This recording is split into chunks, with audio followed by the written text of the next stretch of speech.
I think that in order for us to effectively deliver messages about drugs, adults need education too. We need to equip parents to have these conversations with their teens.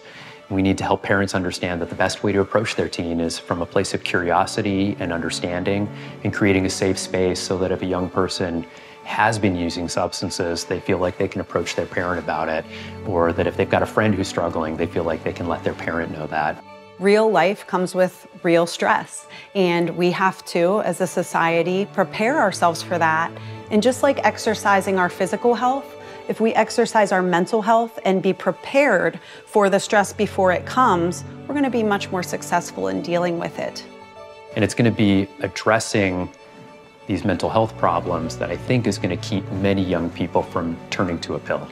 People take these drugs, sometimes to self-medicate, but sometimes to party. And sometimes it's just curiosity. We have to acknowledge the subtle reasons why people are using. The best thing that parents can do is educate themselves about the dangers of drugs and right now, not like what happened 20 years ago, what's going on right now. The worst thing you can do would be trying to get in there and pry it from them, because then they're just gonna wanna do it more. Just talk to them not like you're telling them what to do, but to help them understand that you care about them. I think the power of these conversations is they open up doors for help seeking. That when we have conversations about drugs that are non-judgmental, that are honest, that provide multiple pathways for staying safe, not just abstinence, then we invite the kids in who need help. And instead of them turning to their friends, the naive leading the naive, they can come to an adult.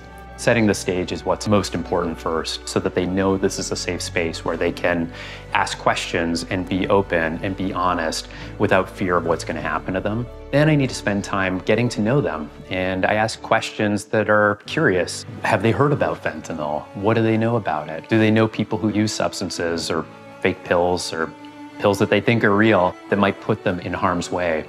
And then when I educate about fentanyl and its potential harms, I need to do so in a way that's really fact-based, that really empowers the young person to get the information without me using scare tactics, because we know that scare tactics can backfire.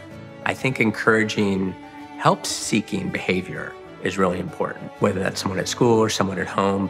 Sometimes I think that my patients are afraid to talk to me and other doctors when they're struggling, but that's precisely the moment that I most want to see them, because that's when I can be of most help. The thing that I did was I got out of my comfort zone.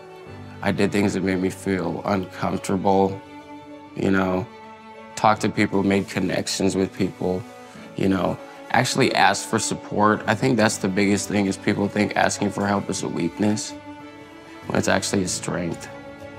And opening your mouth and letting people know that you are struggling, because I feel like that's a lot of the reason why people are ending up dying and we're losing people, because they don't want to admit that they need help.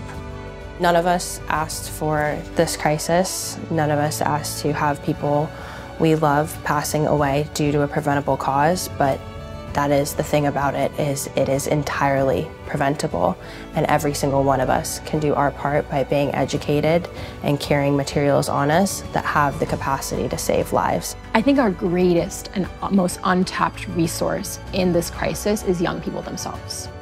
And when we prepare young people beginning in 6th and 7th and 8th grade to be peer educators, to be leaders of public health in this space, we shift culture. And it's not drug education that prevents drug problems, it's culture that prevents drug problems. And young people are shapers of culture. We can stop these deaths from happening. We didn't start this problem, but we can be part of the solution.